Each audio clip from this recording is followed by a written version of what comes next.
Chapter 1. Her, the Storm and the Stranger. The storm always reached the lighthouse first.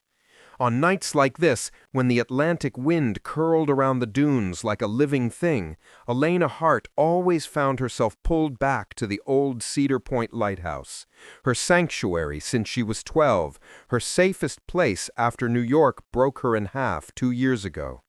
Tonight, the sky was a sheet of bruised gray, and the sea frothed angrily against the rocks as she climbed the narrow path.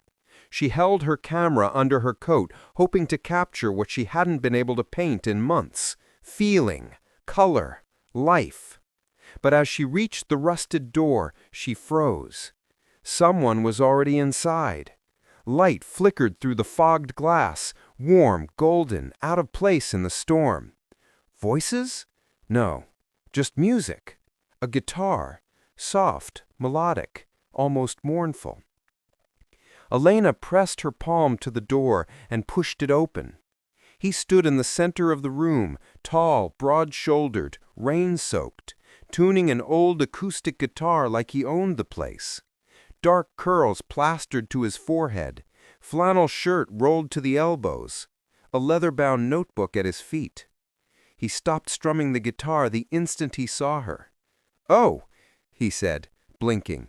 "I was told this place would be empty." "It usually is," she replied, tightening her grip on her camera. "Except when it isn't." He smiled slightly, a warm, lopsided curve that hit her like a splash of cold water. "I'm Noah Hale, architect, restoration specialist, here for the lighthouse." Her heart dropped. The man sent from New York to save or demolish her safe place. "I'm here to photograph the final months before they ruin it," she said coolly. "Or restore it," he corrected. Thunder cracked. The lighthouse trembled. "I should go," Elena said, stepping back. But the storm outside screamed with wind, slamming the door shut with a violent thud. He winced. "You really want to walk back in that?" "I'm not staying here with you," she snapped. A moment passed. His face softened. Not offended, just sad. "Then let me walk you home," he offered. She hesitated. A stranger, a storm, a lighthouse, music still echoing in the air. "Fine," she said, and together they stepped into the night. Neither knew it yet, but the storm had already done its work. It had brought them together. Chapter 2. Him, Salt Air and Secrets. Noah hadn't come to Cedar Point to fall in love. He had come to outrun grief. New York was still choking him, his failed engagement, the betrayal that hollowed him out, the apartment full of memories he could no longer stand. So when the restoration firm offered him a 3-month assignment in a sleepy North Carolina town, he took it without thinking twice. But he hadn't expected her. Elena. Sharp-witted, guarded, beautiful in a quiet, almost unintentional way. Eyes like sea glass, soft green, hiding storms of their own. They walked along the beach path, the wind slapping rain against their coats. "You shouldn't play guitar in a lighthouse in the middle of a storm," she called over the wind. "It's either that or listen to the contractors argue," he replied. "What were you playing?" "Fleetwood Mac, Landslide." She stiffened. "What?" he asked. "That song," she shook her head. "It was important to someone I used to know." Her ex, of course. Noah knew that tone. "You don't have to tell me," he said gently. "I won't," she replied. Lightning flashed. She walked faster. He tried again. "I know you don't want the lighthouse touched." "No," she said. "I want it protected, preserved, not turned into some tourist attraction with gift shops and neon signs." Noah laughed softly. "Trust me, that's not the plan." "How can I trust anything from New York?" she muttered. He almost stumbled.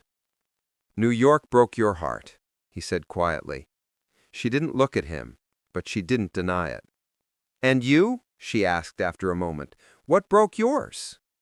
He didn't answer. Because if he did, she would see too much. Instead, he said, "I'm trying to fix things. That's all." She gave a short, bitter laugh. "A lighthouse is easier to fix than a person." "Not always."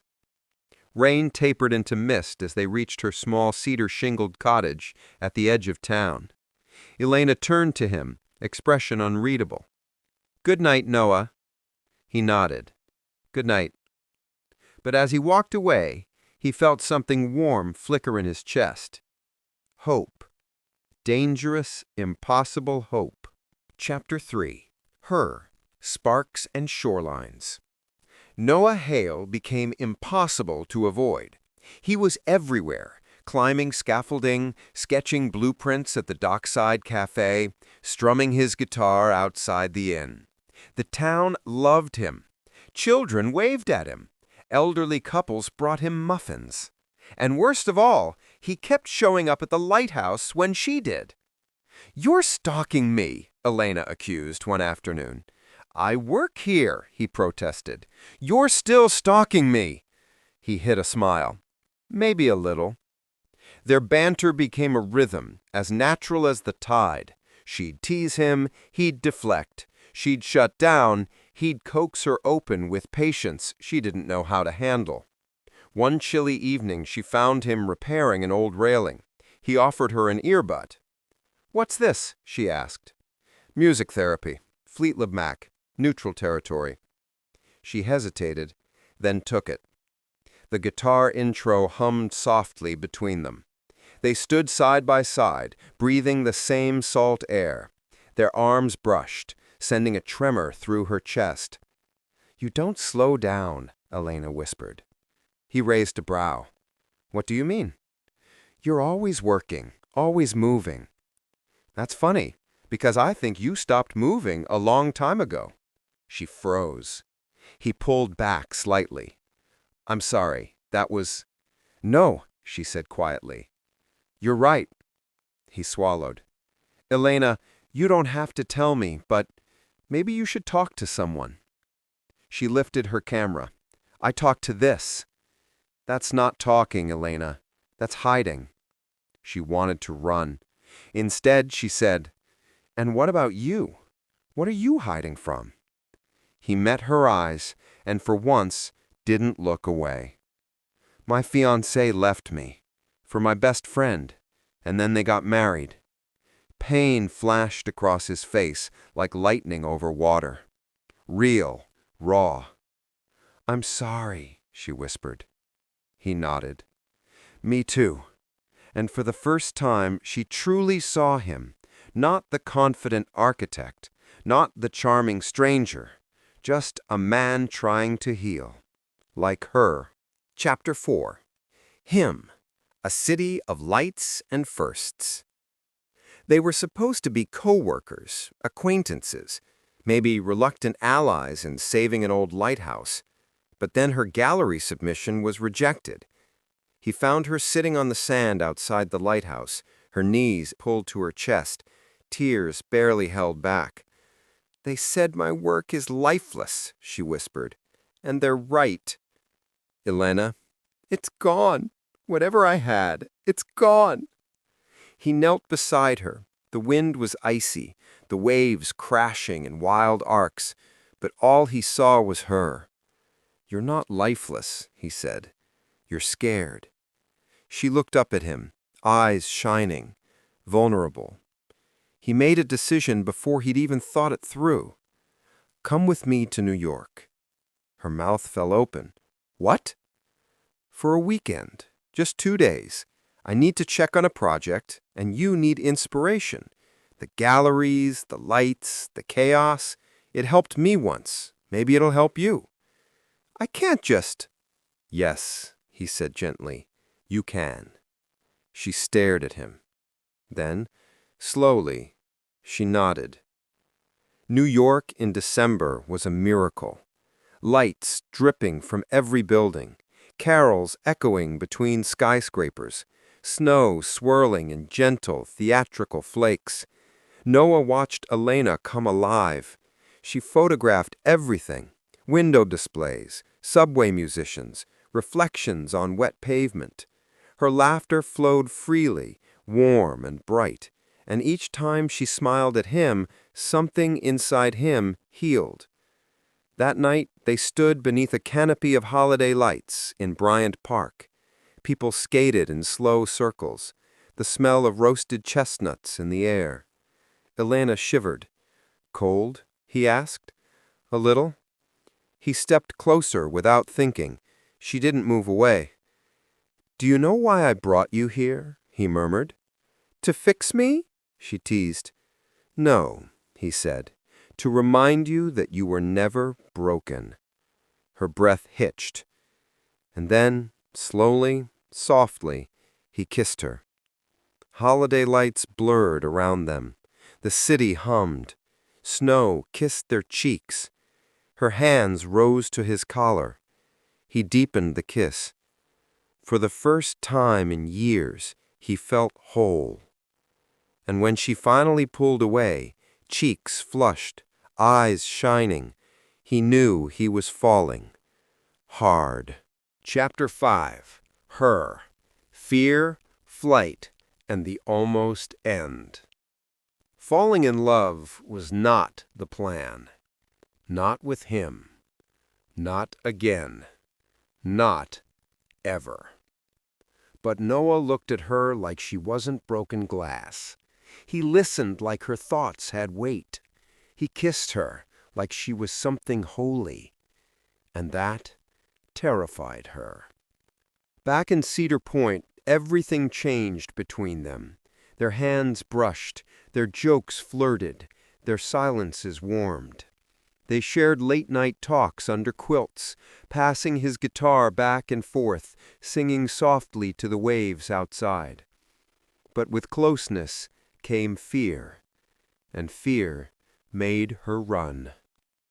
One morning she overheard a phone call outside the Lighthouse, Noah speaking urgently to his firm. "She doesn't understand we can't save everything," he said. "If the town council doesn't approve the restoration plan, the Lighthouse—" Elena froze. He wasn't fighting for her sanctuary. He was negotiating its demolition. Her stomach dropped. He spotted her. "Elena, wait!" "How long were you planning to lie to me?" she demanded. "I wasn't—" "You played me, just like he did." His face twisted in pain. "Don't compare me to him." "Why not? You're both from New York. You both make promises you can't keep. You both—" "Elena," his voice cracked. "Please." But she was already backing away, heart pounding. "We're done. Whatever this was, it ends now." The lighthouse door slammed behind her. Noah stood alone in the echo, and for the second time in his life, something precious slipped through his fingers. Chapter 6. Him. Losing her. Choosing her. Days passed. She didn't come to the lighthouse, didn't answer his calls, didn't look at him when they passed in town. The absence hollowed him out. He tried to bury himself in blueprints, but every page reminded him of her, her sketches, her photographs, her laughter in New York. Finally, he snapped. He marched straight to the Cedar Point Town Council meeting, stormed through the doors, and faced the dozen skeptical residents muttering about tourists and developers. "I need everyone's attention," he said loudly. The room fell silent. "My firm expects me to present a demolition-forward proposal next week." Gasps. "But I'm not doing it!" Whispers erupted. Noah continued, voice steady. "I've drafted an alternate proposal, a full restoration, true to the lighthouse's original 1800s design. No commercialization, no gift shops, no condos. A community landmark, free to the public." The council chair frowned. "That contradicts your firm's instructions." "I know, and I'm prepared to lose my job over it." Murmurs swept the room. He swallowed, thinking of Elena, of her passion, her fear, her belief in this place. "This town deserves to keep its heart, and I'm willing to fight for it." The room erupted in applause, but the only person he wanted to hear it wasn't there. Chapter 7. Her, the Grand Gesture, and the Light We Keep. Elena wasn't planning to go to the lighthouse that night, but something pulled her. Call it instinct, call it hope, call it the part of her that had never stopped loving the sound of his voice. When she arrived, she froze.